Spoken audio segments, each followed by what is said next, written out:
Welcome, I'm David. I'm Lindsay. And this is Desmond's Donders. Welcome to a very different Wednesday Waffle. Desmond's still in the garage, and we decided to come out and have a look round a couple of new park-ups, possibles, and to check up on some old park-ups which may have changed status. Desmond's in the garage.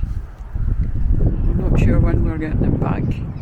And we've come out to Donders to see the Ducat. David's just gone back to the car because it is a bit nippy. No, honestly it's bloody freezing, but he doesn't have a thick coat on, so he's away back to the car. The path is a bit manky, as you can see. We've never been here before. The Ducat can be seen from the A96 as you're going past Donders. But it's another one of these places that's never been looked at. So, trying to get David out the house, give him a run out. Because it's the Panda I'm driving. It's too small for him to drive, and he doesn't get chauffeured very often, so you can hear the road noise. The A96 is never quiet, so let's go see the Ducat. No doubt David will have all the history behind it if this video ever goes up.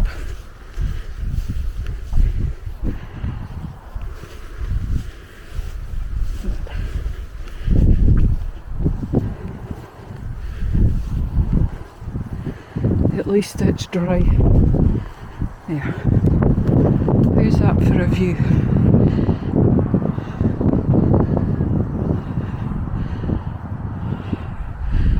That's near and over there. And there you have the village of Donders.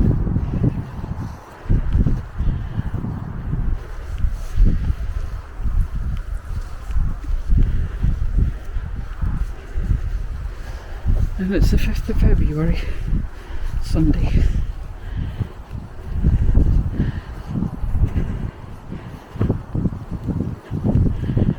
So,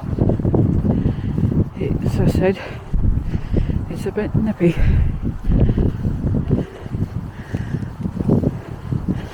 And this path is definitely manky.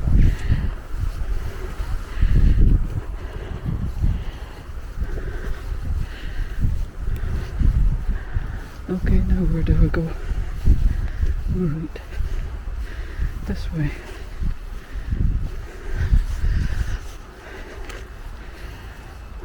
Steps. There's Noel.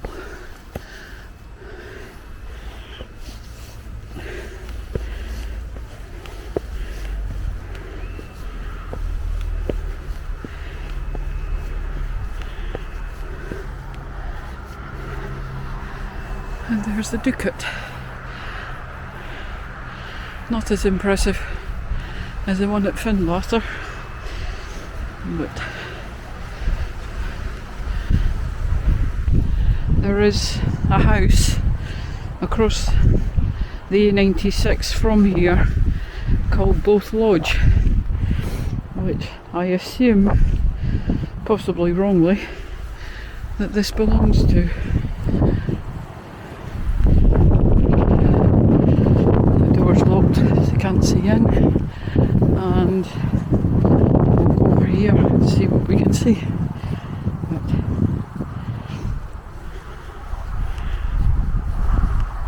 Sorry about the wind noise. Highlight our heritage. Our North of Scotland Hydro Electric Board contributed towards the cost of floodlighting this site as part of the programme to enhance Scotland's heritage.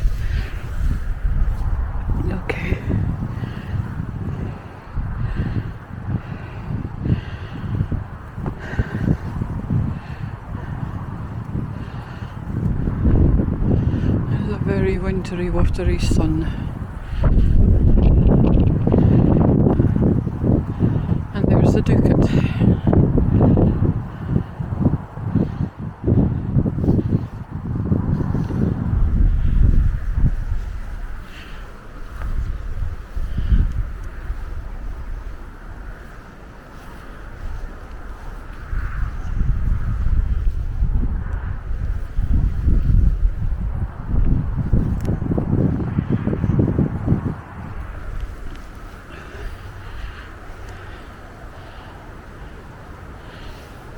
As with most of Scotland's history, you're invariably not very far away from a battlefield of some form or another, whether it be the Jacobite battles or the battles between the clans.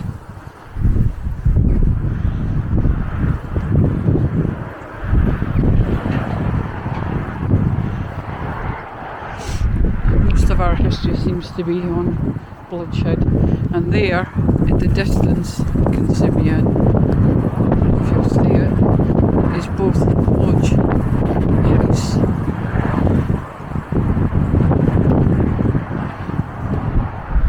I believe it's a restaurant now, I'm not sure. It's some size of a house.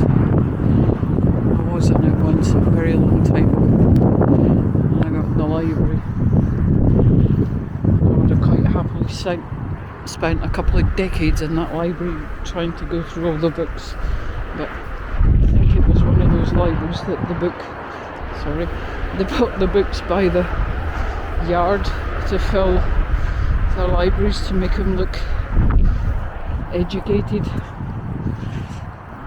you know, when it was a thing to have. Like I said, it's not really as impressive as the one at Finwater.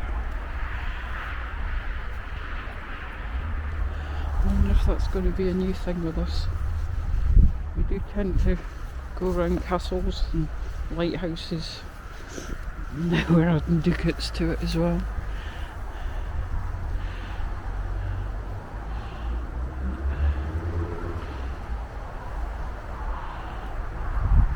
It's less than 30 miles from the house. Nice for a run out.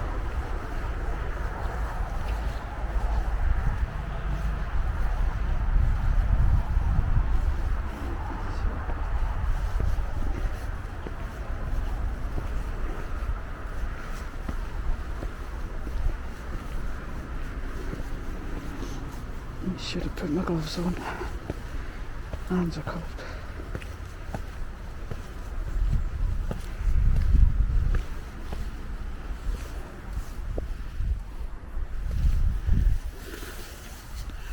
I don't know if you'll be able to read that. I don't think so. The 17th century Ducat or Pigeon Loft stands on Castle Hill, the site of an old royal castle of Erin built round about the middle of the 12th century. His castle was one of the number of strongholds established to assert and maintain the authority of the Scottish kings and Moray, at that time a centre of Celtic revolt. Here William the Lion issued his second charter to the burgess of Inverness.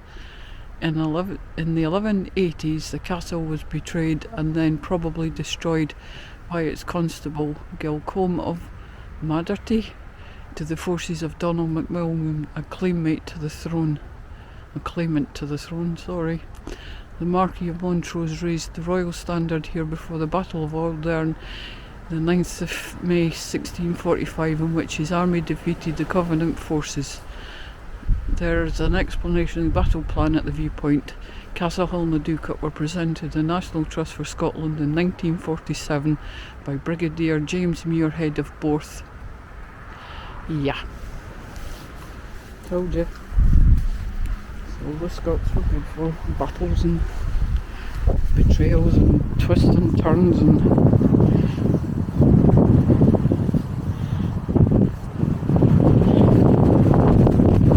right, I'm switching you off, it's too windy. As well as checking out old park-ups and checking up on some new ones while Desmond is in being MOT'd, we're apparently welcome to Burghead, as long as we don't want to stay in Burghead.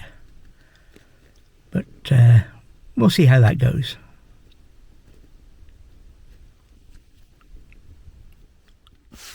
Aye. Welcome back to Duffus Castle. We're still on our Sunday trip out. We came here because there's now a coffee cabin stroke whatever in the car park. We were worried that the car park was made smaller, but it hasn't been. So you can tell how often David and Lindsay go out to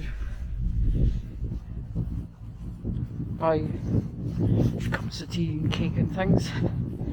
2 Earl Grey teas and 2 Mars bar Krispies. Sorry about the wind. £12.30. Needless to say, I think we need to go out more.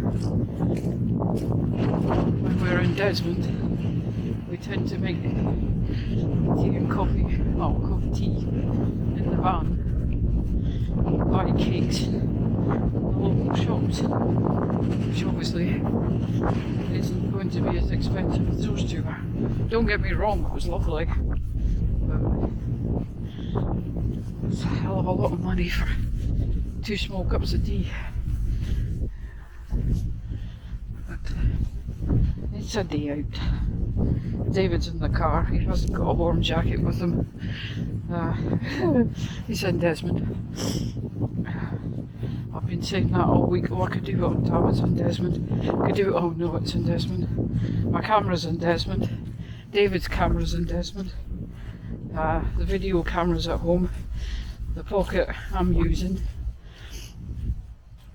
And all the other stuff that I'm used to having at hand in Desmond at the moment, I hope, is in a garage in Newmill being welded. Still no idea when we're getting Desmond back. But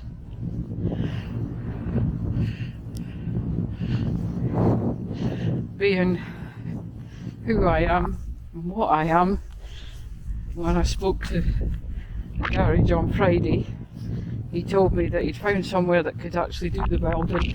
They just weren't sure if the size of the shed was big enough. So he kind of taken it on Thursday but ran out of time. So he was going to take it on Friday and check it out, and he said, if you don't hear from me, it's in, and if there's a problem, I'll phone you. Well, he didn't phone, and on my way home I went round the long way. So I actually went past the garage and no Desmond. So fingers crossed that'll be that. Sorry if this is a bit lopsided, but these cobbles are a pain in the butt to hook up because they're a bit uneven and a bit mental.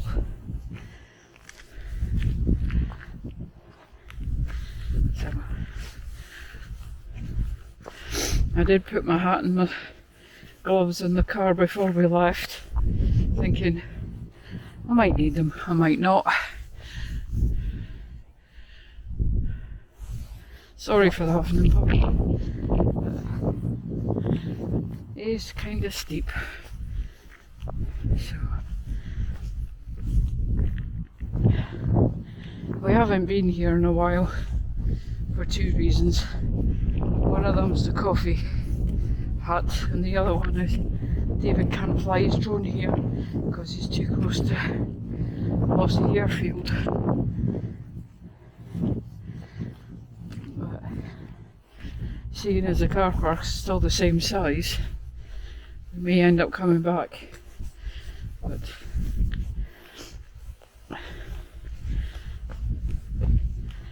maybe a while yet before we come back. There was a heaps of people here, but they seem to have gone. And down there is whatever it was. I think they said it was the kitchens. But you can see the stone wall surrounding it in bits. But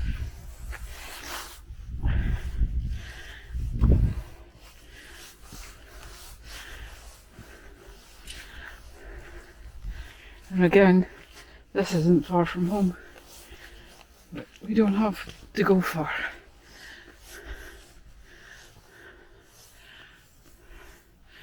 I would love to have seen what this place looked like when it was intact. I think it would have been fairly impressive.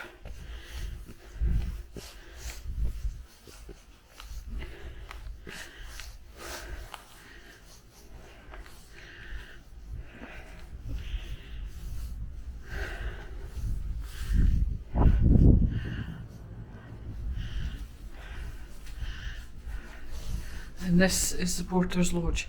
Sorry, it's a bit dark, but it's worth coming to see. Oh, the bits you can see. And this, it says, was the latrine.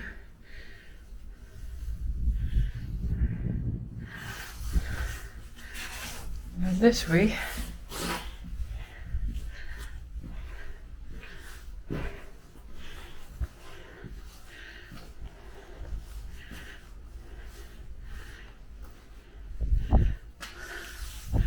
takes you upstairs to the Lord's Hall. So, steps there. Where the hell they are now, God only knows.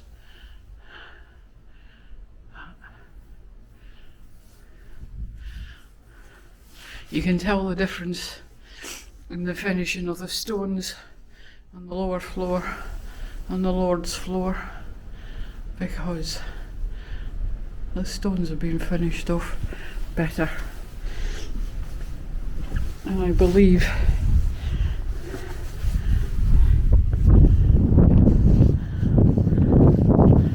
that would show everywhere.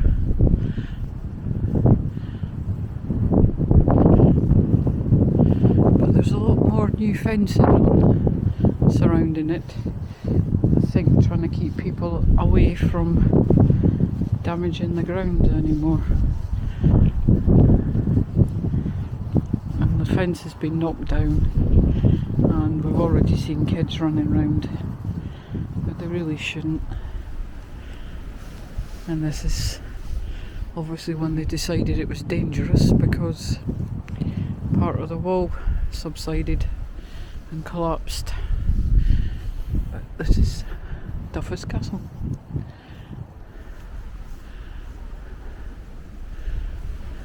Great place to watch the sunset from. I've lost count how many times I've climbed up here to watch the sun go down over there. And over there, somewhere, is Lossiemouth.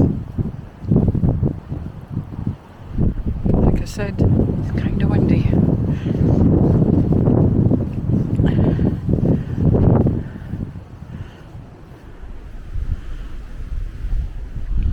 I reckon that it was destroyed by fire. It could have been anything. But what's left, we're allowed to walk around.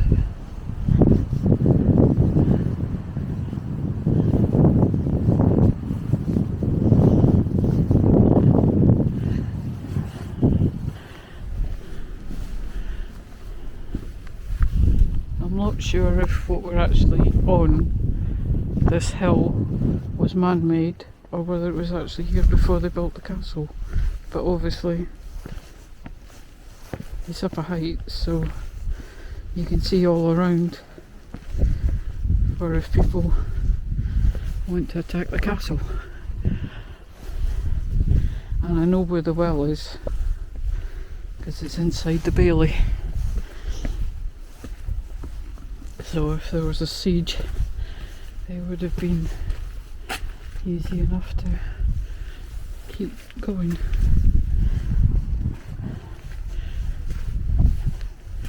I'm going to switch you off because there's people coming. Duffus Castle. walk around the perimeter. I was going to try and walk through the wall, through the door, but it's too slippy. Wrong shoes, no stick, and it is kind of steep. So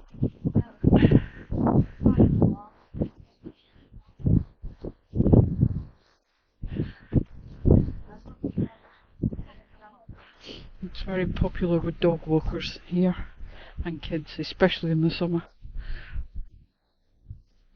But that there, I believe, is the old well, which is kind of leaky.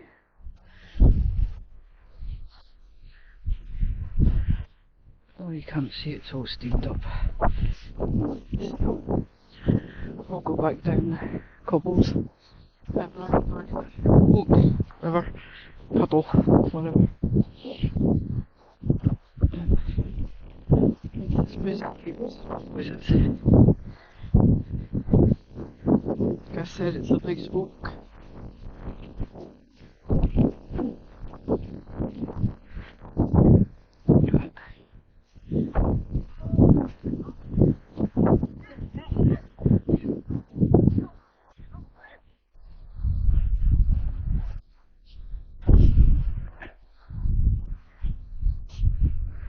And when we came one weekend, there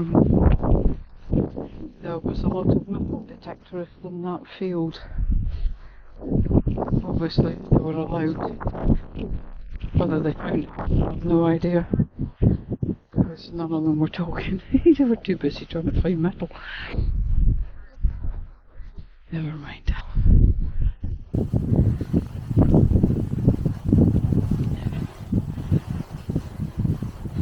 It does look kind of glorious in the sunset, because the whole castle just turns red. But hey ho. Anyway, I'm going back to the car. I think it's time we went home. And we'll catch you the next time, folks. Thanks for listening. Another spot scoped out for a place to park. Not much to do but walk, chill, and look at the views.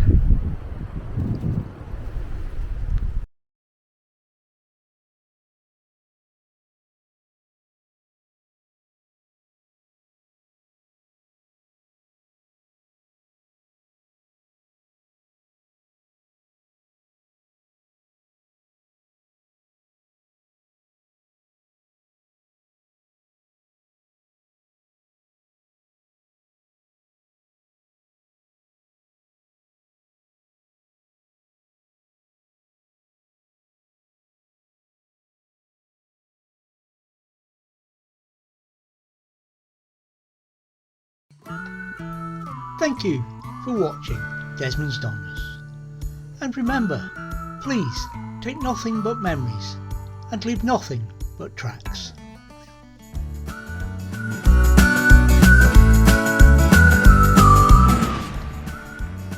Please subscribe and ring the bell for notifications, and hopefully we'll see you next time.